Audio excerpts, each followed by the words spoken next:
So one of the things I would like us to talk about now, that is part of the questions, is again the notion that you can never make anything happen if you did not plan for it.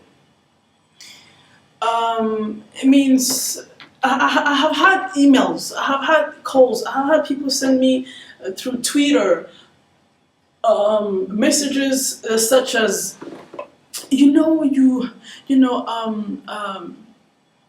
have all these things I want to do, but I don't know how to do it. And then I challenge them, and I'm like, okay, tell me more about it.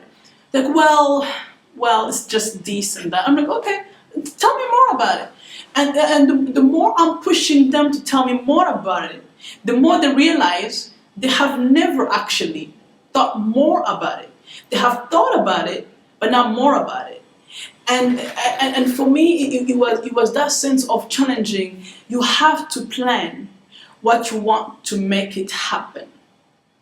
And planning is everything. Planning is everything. I was sitting with a friend 2 days ago, and she was talking. I was talking to her how I wrote a piece, and then I worked on it, and she said, "Wow," and I said, "What? Are you wowing about the fact that I wrote a piece?" And she said, "No. I love how you had a thought and you followed through to write it down and to make it a piece. Like you went through it and actually made it happen. You came from just having it as a thought. You visualized it, you worked on it, and it's there. So anybody can see what you think that is there." So basically, the difference between the people who make it happen and the people who talk about making it happen is the people who talk about it making it happen is they are talking about it, but they're not doing anything about it. So you find they're always there to show you how passionate they're about it. But when you look at it, they have been talking about it since 6 months ago, a year ago, 2 years ago, 3 years ago, and then you wonder, what is the problem? The problem is not they don't have the passion. The problem is not that they won't be committed if they made it happen. The problem is that they have not learned the power of planning. That just because you have a thought doesn't mean it would just happen out of the blue. You need to plan it, and planning is so important. Now, there is a challenge when it comes to planning, because one of the challenges about planning, which is part of the questions I have here that you guys have asked me, you guys have really tried to ask me every single question that is there, is planning. The challenge with it is sometimes when you have procrastination. Now, procrastination is quite not easy to deal with, especially that we have social media, and we have all these TV shows that keep coming up, and then we are always so busy that we never look at how we are prioritizing our lives. And you find that we're always busy doing things, but the question is, am I busy being productive, or am I just busy for the sake of being busy? Because I have called people and I have something important to tell them, and they're like, "Hey, I can't talk now, I'm busy."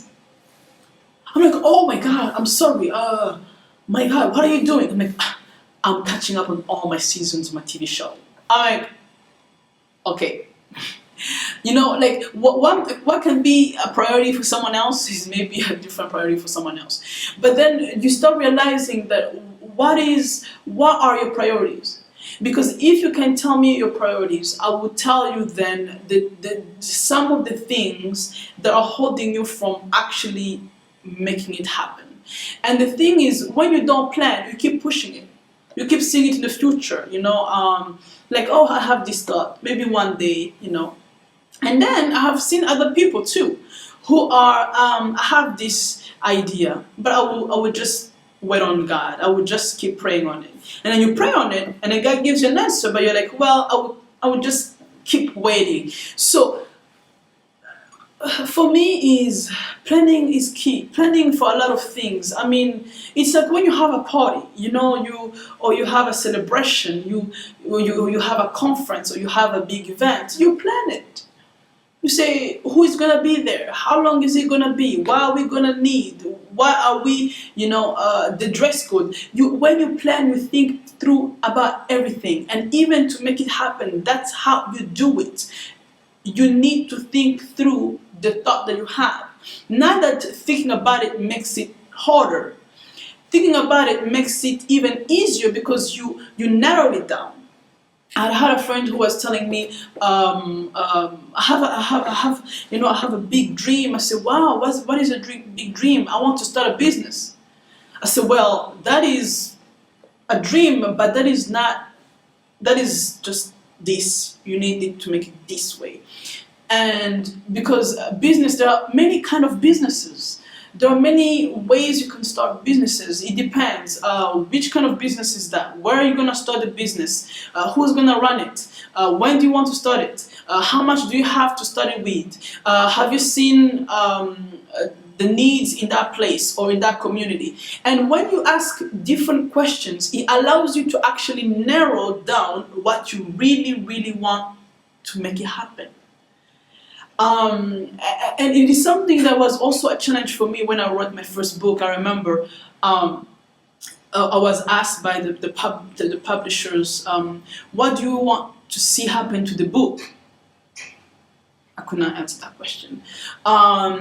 Which place? And I started learning and realizing that just because you do something, you need to plan for it. The better the planning, the more success it comes with it.